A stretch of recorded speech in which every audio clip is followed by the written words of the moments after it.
ಮಹಾಶಿವರಾತ್ರಿ ದಿನದಂದು ಮಹಾದೇವ ದೇವಾಲಯದಲ್ಲಿ ಉದ್ದನೆಯ ಭಕ್ತಾದಿಗಳ ಸರತಿ ಸಾಲು. ಕರ್ನಾಟಕದ ಚಿಕ್ಕೋಡಿಯಲ್ಲಿ ಮಹಾಶಿವರಾತ್ರಿ ಸಂದರ್ಭದಲ್ಲಿ ಚಿಕ್ಕೋಡಿ ಪಟ್ಟಣದ ಹೊಸಪೇಟೆ ಗಲ್ಲಿಯಲ್ಲಿರುವ ಉತ್ತರ ಕರ್ನಾಟಕದಲ್ಲಿ ಪ್ರಸಿದ್ಧವಾಗಿರುವ ಶ್ರೀ ಮಹಾದೇವ ದೇವಾಲಯದಲ್ಲಿ ಭಕ್ತರ ನಂಬಿಕೆ ಮತ್ತು ಭಕ್ತಿಯ ಅದ್ಭುತ ನೋಟ ಕಂಡುಬರುತ್ತಿದೆ. ಇವತ್ತಿನ ಈ ಸಂಭ್ರಮದಲ್ಲಿ ಶ್ರೀ ಮಹಾದೇವನ ದರ್ಶನ ಪಡೆಯಲು ಭಕ್ತರ ಅಪಾರ ಜನಸಮೂಹ ಸೇರುವುದು ಕಂಡುಬರುತ್ತದೆ. ಭಕ್ತರ ಸಂಖ್ಯೆ ತುಂಬಾ ಹೆಚ್ಚಾಗಿದ್ದರಿಂದ ದೇವಾಲಯ ಆಡಳಿತ ಮಂಡಳಿ ಮತ್ತು ಅರ್ಚಕರು ವಿಶೇಷ ವ್ಯವಸ್ಥೆಗಳನ್ನು ಮಾಡಲಾಗಿದೆ. ಆದಾಗ್ಯೂ ಆಡಳಿತವು ದರ್ಶನಕ್ಕೆ ಸೂಕ್ತ ವ್ಯವಸ್ಥೆಗಳನ್ನು ಮಾಡಿದೆ. ಇದರಿಂದಾಗಿ ಭಕ್ತರು ಗಂಟೆಗಟ್ಟಲೆ ಕಾಯುವ ಬದಲು ಮಹಾದೇವನ ದರ್ಶನದಿಂದ ಆಧ್ಯಾತ್ಮಿಕ ತೃಪ್ತಿಯಲ್ಲಿ ಪಡೆಯುತ್ತಾರೆ. ತದನಂತರ ಶಿವನಿಗೆ ನೀರು ಮತ್ತು ಹಾಲು ಅರ್ಪಿಸಿ ಎಲ್ಲ ಸಕಲ ಪೂಜೆಯ ಸಾಮಗ್ರಿಗಳೊಂದಿಗೆ ಪೂಜಾ ಕಾರ್ಯಕ್ರಮ ನಡೆಯಿತು. ನಂತರ ಶಿವನ ಅಭಿಷೇಕ, ತದನಂತರ ದೇವಸ್ಥಾನದ ಕಮಿಟಿ ಮಂಡಳಿ ಹಾಗೂ ಭಕ್ತಾದಿಗಳ ಉಪಸ್ಥಿತಿಯಲ್ಲಿ ಮಹಾದೇವನ ಎತ್ತಿನ ಬಂಡಿಯಲ್ಲಿ ಮೆರವಣಿಗೆ ಭಕ್ತರು ಸರತಿ ಸಾಲಿನಲ್ಲಿ ನಿಂತಿರುವುದು ಕಂಡುಬಂದಿತು. ದೇವಾಲಯದ ಅಂಗಳವು ಶಿವನ ಮಂತ್ರಗಳಿಂದ ಪ್ರತಿಧ್ವನಿಸುತ್ತಿತ್ತು. ನಂತರ ಭಕ್ತಾದಿಗಳಿಗೆ ದರ್ಶನ ಪ್ರಸಾದ ವ್ಯವಸ್ಥೆಯನ್ನ ಮಾಡಲಾಗಿತ್ತು.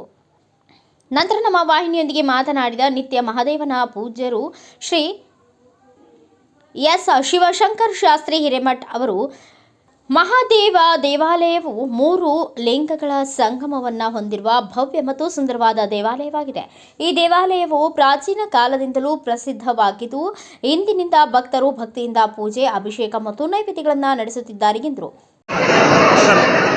ಪ್ರತಿ ವರ್ಷದಂತೆ ಈ ವರ್ಷವೂ ಶ್ರೀ ಮಹಾದೇವ ಮಂದಿರದಲ್ಲಿ ಶಿವರಾತ್ರಿ ಮಹೋತ್ಸವ ಆಚರಿಸಿದ್ದೇವೆ ಹಾಗೂ ನಾಳೆ ಮಹಾಪ್ರಸಾದ ಇದೆ. ಈಗ ನಮ್ಮ 2014ರಲ್ಲಿ ದೇವಸ್ಥಾನದ ಪ್ರತಿಷ್ಠ ಆದಾಗಿಂದ ಪ್ರತಿ ವರ್ಷದಿಂದ ವರ್ಷಕ್ಕೆ ಭಕ್ತರು ಹೆಚ್ಚಾಗಿದ್ದಾರೆ. ಅದರಿಂದ ಎಲ್ಲ ಜನರಿಗೂ ಅನುಕೂಲ ಆಗಿದೆ ಹಾಗೂ ಈ ಗುಡಿಯು ಸುದ್ದ ಒಂದು ರೀತಿಯಿಂದ ಅಭ್ಯುದಯ ಪಡಿತಾ ಇದೆ. ಹೀಗಾಗಿ ನಾವು ಕಮಿಟಿ ಮೆಂಬರ್ ಎಲ್ಲ ಕೂಡಿ ಈ ವರ್ಷ ಒಂದು ವಿಶೇಷ ಕಾರ್ಯಕ್ರಮ ಹಾಕ್ಕೊಂಡಿದ್ದೀವಿ. ಅದು ಅಂದರೆ ಮೊನ್ನೆ ರವಿವಾರ 23 ತಾರೀಕಿಗೆ ಗುಗ್ಗಳೋತ್ಸವ ಇಟ್ಕೊಂಡಿದ್ದೀವಿ. ಅದಕ್ಕೆ ಸುದ್ದ 70 ಗುಗ್ಗಳೋತ್ಸವ ಅದು ಚಿಕ್ಕೋಡಿ ಇತಿಹಾಸದಲ್ಲಿ ಒಂದು ಅತಿ ವಿಜೃಂಭಣೆಯಿಂದ ಒಂದು ಗುಗ್ಗಳೋತ್ಸವ ಆಗಿದೆ. ಅದೇ ರೀತಿ ಮುಂದಿನ ಕೂಡ ನಾವು ಮಾಡೋದನ್ನು ತರಾಸಿದ್ದೇವೆ. ಮಹಾಶಿವರಾತ್ರಿಗೆ ಒಂದು ಕಾರ್ಯಕ್ರಮ ಇಟ್ಕೊಂಡ್ರಿ. ಈಗ ಪೈಲಾದಕ್ಕಿಂತ ಏನು ಅಭಿವೃದ್ಧಿ ಆಗಿದೆ, ಆಮೇಲೆ ಗುಡಿಯದ ಅಭಿವೃದ್ಧಿ ಯಾವ ರೀತಿ ಆಗಿದೆ, ಆಮೇಲೆ ಭಕ್ತಾದಿಗಳು ಏನೊಂದು ನಿಮ್ಗೆ ಶಿವಗ ಕುರಿತು ಏನೋ ಅವ್ರಿಗೆ ಬೇಡಿಕೆಗಳಿರ್ತವೆ, ಅದ್ರ ಬಗ್ಗೆ ಎಲ್ಲ ಸಹಸಹಿಗಳನ್ನು ನಮ್ಮ ವಾಹಿನಿ ಮಾತುಕೊಡ್ತೀವಿ. ಶ್ರೀ ಗುರುಭ್ಯೋ ನಮಃ. ನಾಡಿನ ಎಲ್ಲ ಸಮಸ್ತ ಜನತೆಗೆ ಮಹಾಶಿವರಾತ್ರಿ ಹಬ್ಬದ ಶುಭಾಶಯಗಳು. ಶ್ರೀ ಮಹಾದೇವ ದೇವಸ್ಥಾನ, ತ್ರಿಲಿಂಗ ದೇವಸ್ಥಾನ, ಇದು ಬಹಳ ಪುರಾತನವಾಗಿರ್ತಕ್ಕಂಥ ದೇವಸ್ಥಾನ. ಇದು ಪ್ರಾಚೀನವಾಗಿರ್ತಕ್ಕಂಥ ದೇವಸ್ಥಾನ.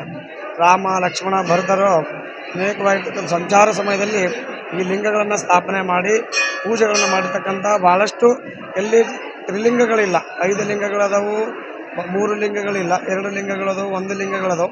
ಅದಕ್ಕೆ ಈ ತ್ರಿಲಿಂಗ ಇರ್ತಕ್ಕಂಥದ್ದೇ ವಿಶೇಷವಾಗಿರ್ತಕ್ಕಂಥದ್ದು. ಇದು ಪವಿತ್ರವಾಗಿರ್ತಕ್ಕಂಥ ಪುಣ್ಯಕ್ಷೇತ್ರ. ಈಗ ಸುಮಾರು 20 ವರ್ಷಗಳ ನಂತರ ನಿರಂತರವಾಗಿ ಕಮಿಟಿಯವರು ಏನಿದ್ದಿದ್ದಿಲ್ಲ, ಇದೆಲ್ಲ ಅಭಿವೃದ್ಧಿ ಇದ್ದಿದ್ದಿಲ್ಲ. ದೇವಸ್ಥಾನ ಪೂರ್ಣ ನೆದೆಗುಂದಿತ್ತು. ಅದಕ್ಕಾಗಿ ಎಲ್ಲ ಭಕ್ತರ ಸಹಾಯದಿಂದ ಕಮಿಟಿಯವರು ಭಾಳಷ್ಟು ಶ್ರಮ ವಹಿಸಿ ಅಂದಿನಿಂದ ಇಂದಿನವರೆಗೆ ಇದೇನೂ ಇಲ್ಲದಿಲ್ಲ, ಭಾಳಷ್ಟು ಎಲ್ಲ ಜೀರ್ಣೋದ್ಧಾರ ಮಾಡಿ ಭಕ್ತರಿಂದ ಅನೇಕ ಥರದ ದವಸ ಧಾನ್ಯಗಳನ್ನು, ಹಣಗಳನ್ನು ಸಂಪಾದನೆ ಮಾಡಿಕೊಂಡು ರಾಜಕೀಯ ಅನೇಕ ಸಮಾಜದ ಎಲ್ಲ ಭಕ್ತರು ಕೂಡ ಇದಕ್ಕೆ ಕಾಣಿಕೆ ಸಲ್ಲಿಸಿದ್ದಾರೆ. ಅದಕ್ಕಾಗಿ ಅವರೆಲ್ಲ ಸಹಕಾರದಿಂದ ಇವತ್ತಿನ ದಿವಸ ಕಲ್ಯಾಣ ಮಂಟಪ ಆಗಿದೆ, ದೇವಸ್ಥಾನಕ್ಕಾಗಿದೆ. ಇಲ್ಲಿ ಎಲ್ಲ ಥರದ ಮಂಗಲ ಕಾರ್ಯಗಳಿಗೆ ಭಕ್ತರಿಗೆ ಅನುಕೂಲ ಆಗೋ ಸಲುವಾಗಿ ಭಾಳಷ್ಟು ಕಡಿಮೆ ರೇಟಿನಲ್ಲಿ ಅನುಕೂಲ ಆಗೋ ಸಲುವಾಗಿ ಮಂಗಲ ಕಾರ್ಯಗಳಿಗೆ ಅನುಕೂಲ ಮಾಡಿಕೊಟ್ಟಿದ್ದಾರೆ. ಅದಕ್ಕಾಗಿ ಇನ್ನೂ ಹೆಚ್ಚಿನವಾಗಿ ವರ್ಷಕ್ಕಿಂತ ಪ್ರತಿ ವರ್ಷವೂ ಮಹಾಪ್ರಸಾದ ಇದ್ದೇ ಇರ್ತದೆ. ಅದಕ್ಕಾಗಿ ಈ ವರ್ಷವೂ ಮಹಾಪ್ರಸಾದಕ್ಕೆ ಎಲ್ಲ ಥರದ ಭಕ್ತರು ಯಾರನ್ನೂ ಕೇಳಕ್ಕೆ ಹೋಗಿಲ್ಲ, ಅವರವರ ಸ್ವ ಇಚ್ಛೆಯಿಂದ ಇಲ್ಲಿವರೆಗೆ ತಂದು ಕೊಟ್ಟಿದ್ದಾರೆ. ಈಗ 13 ವರ್ಷ, 12 ವರ್ಷ ಆಯಿತು. ಯಾರನ್ನೂ ಯಾವುದೇ ಥರ ದೇಣಿಗೆ ಕೊಡ್ರಿಪ್ಪ, ದವಸ ಧಾನ್ಯ ಕೊಡಲಿ, ಅವರವ್ರ ಭಕ್ತಿಯಿಂದ ಶಿವರಾತ್ರಿ ಕೊಡ್ತಾರೆ. ಪ್ರತಿ ವರ್ಷ ಅಂದರೆ ಅದು ಒಂದು 5 ಕ್ವಿಂಟಲಷ್ಟು, 3 ಕ್ವಿಂಟಲಷ್ಟು ಗೋಧಿ ಹಾಕ್ತಾರೆ, 5 ಕ್ವಿಂಟಲ್ ಅಕ್ಕಿ ಹಾಕ್ತಾರೆ. ನಿರಂತರವಾಗಿ ವರ್ಷ ಅಭಿವೃದ್ಧಿಯನ್ನಾಗಿದೆ. ವರ್ಷ 5,000, 10,000, ಈ ವರ್ಷ 10,000, 15,000 ಮಟ್ಟವರೆಗೂ ನಿರಂತರವಾಗಿದೆ. ಮೊನ್ನೆ ದುಗ್ಗುಳೋತ್ಸವ ಕಾರ್ಯಕ್ರಮಕ್ಕೂ 3,000 ದಿವಸ 3,000 ಮಂದಿ ಮಹಾಪ್ರಸಾದ ವ್ಯವಸ್ಥೆ ಮಾಡಿದ್ದಾರೆ. ಅದಕ್ಕಾಗಿ ಎಲ್ಲ ಅದು ಭಕ್ತರ ಕೊಟ್ಟಿದ್ದಾರೆ. ಇವತ್ತೂ ಎಲ್ಲನೂ ಭಕ್ತರ ಕೊಟ್ಟಿದ್ದಾರೆ. ಅಂದಿನಿಂದ ಇಂದಿನವರೆಗೂ ಯಾರು ಇಲ್ಲಿ ಏನು ಸಂಕಲ್ಪ ಮಾಡಿದಾರ, ಭಕ್ತರು ಏನು ಬೇಡಿಕೆ ಅಂದಿದ್ದಾರೆ, ಆ ಮಹಾದೇವನ ಅನುಗ್ರಹದಿಂದ ಅವರು ಎಲ್ಲ ಬೇಡಿಕೆಗಳು ಪೂರ್ಣ ಆಗಿದಾವೆ.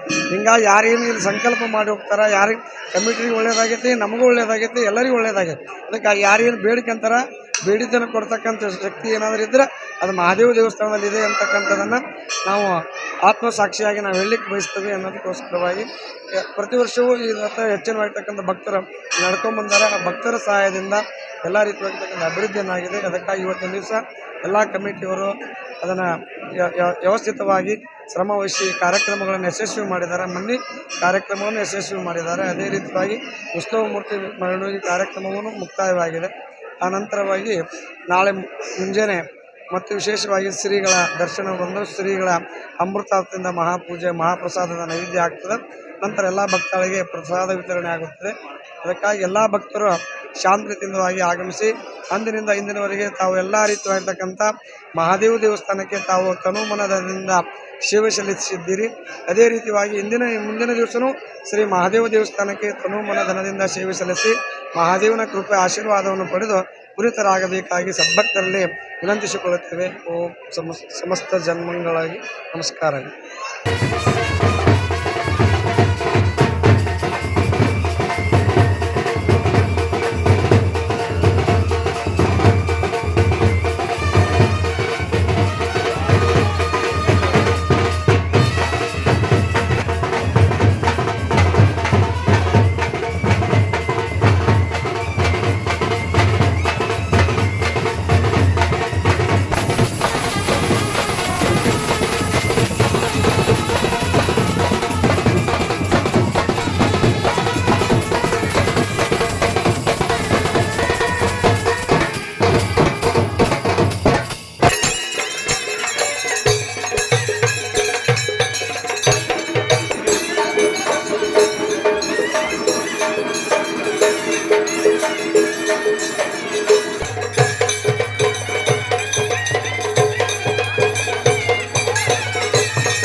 ಬ್ಯೂರೋ ರಿಪೋರ್ಟ್ ರಾಜು ಮುಂಡೆ, ಭಾರತ ವೈಭವ ನ್ಯೂಸ್, ಚಿಕ್ಕೋಡಿ.